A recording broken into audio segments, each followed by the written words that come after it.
Hi viewers, welcome to நமது இல்லம்.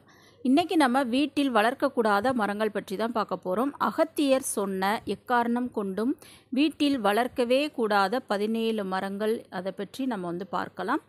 இந்த மரம் செடி கொடிகளை அழகுக்காகவும் நமது அந்த சொந்த பயன்பாட்டிற்காகவும் நம்ம வீடுகளில் அந்த காலத்திலிருந்து பண்டைய காலத்திலிருந்து வளர்த்து வருவது வழக்கம். ஆனால் ஒரு சில மரங்கள் எதிர்மறை ஆற்றலை உருவாக்குவதால் அந்த மரத்தை வீட்டில் வைக்கக்கூடாது. அப்படி வைத்தால் அது சில பிரச்சனைகளை ஏற்படுத்தும், எதிர்மறை ஆற்றலை ஏற்படுத்தும் அப்படின்னு சொல்லப்பட்டிருக்கின்றது. அகத்திய மாமுனிவரும் வீட்டில் வைக்கக்கூடாத 17 மரங்கள் பற்றி சொல்லியிருக்கின்றார்.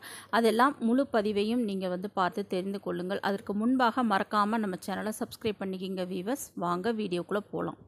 வீடு கட்டினவுடனே நம்ம எல்லோருக்குமே இருக்கக்கூடிய ஆசை என்னன்னு பார்த்தீங்கன்னா, நம்ம வீட்டை சுற்றி மரங்கள் செடி கொடிகள் வைத்து இயற்கையோடு ஒன்றி வாழணும் அப்படின்னு தான் அவங்களாம் ஆசைப்படுவார்கள்.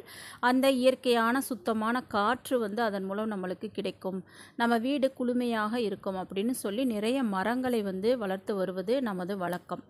அப்படி அந்த மரங்கள் வளர்ப்பதன் மூலம் நம்மளுக்கு பிரச்சனைகளை ஏற்படுத்தும், எதிர்மறை ஆற்றலை ஏற்படுத்தும், நம்ம வீட்டில் குழப்பங்கள் ஏற்படுத்துவதற்கு, அந்த பண விரயமாவதற்கு இந்த மரங்களும் காரணம் அப்படின்னு சொன்னால் யாருமே நம்ப மாட்டாங்க. ஆனால் அதுதான் உண்மை. எத்தனையோ பேர் பார்த்து வீடு கட்டியிருப்பாங்க. வாஸ்து பிரச்சனை எல்லாமே கரெக்டாக செய்து அவங்க வீடு கட்டியிருப்பாங்க. ஆனால் அந்த வீட்டில் நோய், பண கஷ்டம், பிரச்சனைகள், சண்டை சச்சரவுகள் இதெல்லாம் இருந்துக்கிட்டே இருக்கும். அதற்கு என்ன காரணம் அப்படின்னு பார்த்தீங்கன்னா, இந்த மாதிரி நம்ம அந்த விவரம் இல்லாமல் இது போன்ற மரம் செடியை வீட்டில் வைத்திருப்பதும் அதற்கு காரணமாக இருக்கலாம். அதனால் நம்ம இதை எல்லோருமே தெரிந்து வைத்திருப்பது நல்லது. வீட்டில் என்ன மாதிரியான மரங்களை நாம் வளர்க்க வேண்டும் அப்படின்றத அதற்காகத்தான் இந்த பதிவு. முதல்ல மாமரமும் முருங்கை மரமும் அதை வீட்டில் வளர்க்கலாமா அப்படின்றத பார்க்கலாம். இது வீட்டில் எல்லோருமே வைக்கக்கூடிய ஒரு மரங்கள் தான். இந்த மரம் நம்ம வீட்டில் இருக்கலாம். ஆனால் அது நம்ம எழுந்ததும் காலையில் நம்ம பார்க்கக்கூடிய வகையில் அந்த 2 மரங்களும் இருக்கக்கூடாது. அது பின்புறமாக நம்ம வளர்க்கலாம். வீட்டிற்கு பக்கவாட்டில் அல்லது பின்புறமாக இந்த மாமரத்தையும் முருங்கை மரத்தையும் வளர்க்கலாம். அதில் எந்த தவறும் கிடையாது. அடுத்ததாக பார்த்திங்கன்னா அரச மரம் அப்படின்றது விநாயகருக்கு உரியது. அதே போல் இந்த வில்வ மரம், இந்த மாதிரியான தெய்வீக மரங்களை நம்ம வீட்டில் வளர்க்கக்கூடாது. ஏன் அப்படின்னு பார்த்திங்கன்னா, அதுக்கு சில புனித தன்மைகள் இருக்கின்றது. நம்ம வீட்டில் அந்த புனிதத்தை நம்ம எந்தவித அந்த களங்கமும் வராமல் பார்த்து கொள்ள முடியாது. அதனால தான் அது நம்மளுக்கு தீய பலன்களை கொடுத்துவிடும், பாவத்தையும் கொடுத்துவிடும். அதனால் இந்த மாதிரியான புனிதமான மரங்களை பெரும்பாலும் வீட்டிற்கு அருகில் வளர்க்காமல் இருப்பது நல்லது.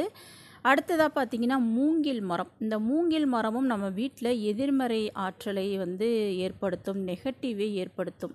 மூங்கில் மரம் ஏன் வீட்டில் வளர்க்கக்கூடாது அப்படின்னா, நம்ம ஒருவர் இறந்த பிறகு அந்த மூங்கில் பயன்படுத்துவார்கள்.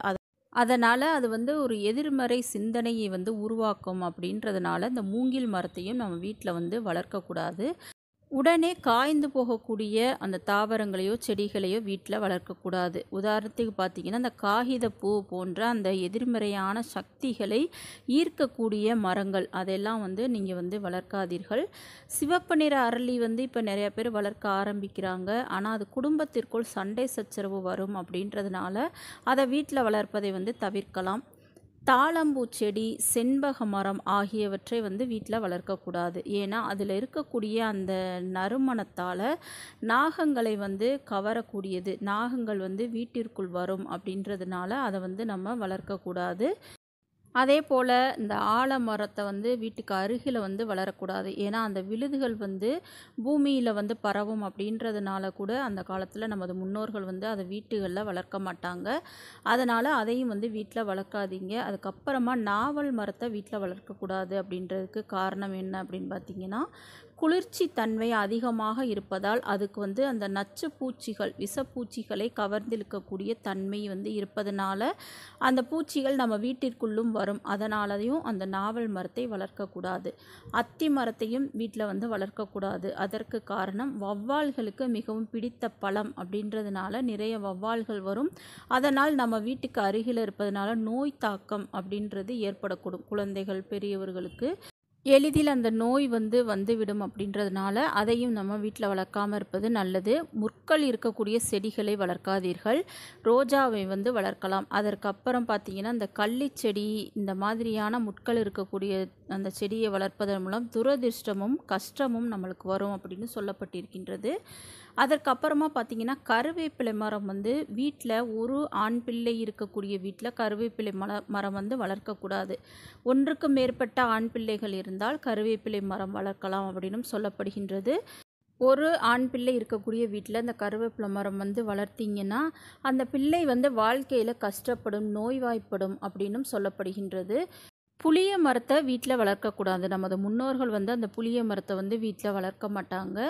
ஏன்னா அந்த காலத்துலலாம் அது இந்த பேய் பிடித்தா அந்த புளிய மரத்தில் தான் ஆணி அடிப்பார்கள். இன்னுமே சிலர் அதை செய்கிறாங்க.